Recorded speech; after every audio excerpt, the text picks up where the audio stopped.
There was enough for both the doves and the hawks for us to think, well, June looks pretty much off the table here. But is July still a runner? I think July is still possible.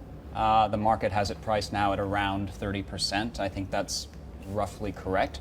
You've got two things to keep in mind, right? One is the Britain vote on EU. Which Charles Evans told me is irrelevant to Fed decision making when I spoke to him last week. I mean, he's only one of a number, but he made the case that we shouldn't get hung up on that. The Fed will decide for the state of the US economy. Sure. And for every comment like that, we've heard 5 Fed governors saying that it's factoring into their decision making, right? So look, if you put it purely in game theory terms, the risk of hiking before that is enormous, right? The risk of waiting 1 month is virtually zero, right? So, from a probability point of view, there's no reason why they wouldn't wait. The more relevant issue is the jobs report, right? And that's where we've all been focused. Obviously, a significant disappointment. I think there's a couple of ways to look at the labor market at the moment. Yes, we've seen a slowdown in monthly jobs growth, but in the first quarter, we had strong jobs growth and weak GDP, so very poor productivity. Now we're in a scenario which is arguably more difficult for the Fed, right? We've got better growth, but weaker jobs, so better productivity. What about the windows theory? There is this theory that many market participants buy into, that the Fed has opportunities to act.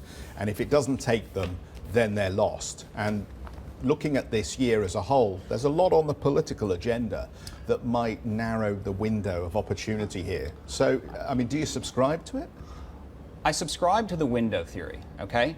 I'm not sure that the political calendar is as relevant as some people make it out. If you think purely about the economic risks as well as the market risks, which we know the Fed is now focused on, I think they missed a window of opportunity last year around September where they, by their own admission, probably overreacted to some of the market volatility. They did the same thing again in March of this year. So there have been a couple of opportunities where financial conditions were loose enough, economic momentum was good enough, where they certainly by their own metrics could have tightened. So go back to the point that you were making on the jobs reading there as well, because if you look more broadly at the labour statistics, actually this is the only one really that showed significant weakness. So it could just be one data point. And Yellen kind of suggested that, look, don't get fixated on one data point. But at the same time, given the job gains that we've already had, you can't get fixated on a 200,000 job addition level that we've kind of grown accustomed to. Maybe 100,000 is more reasonable, maybe 50,000 is more reasonable. Yeah, look, Julie, I think that's a great point. And we have to remember, as far back as a year ago, the Fed was warning us that at some point monthly jobs growth would slow down. And at some point, depending on your estimates, somewhere around 100,000 jobs per month is sufficient to take up some of this labor market slack. Now, if the Fed is able to continue to stick with that theory, great. But I think, 38,000 is a shocker, right? Plus the downward revision. So I think for July to be on the table, you need to see a recovery next month.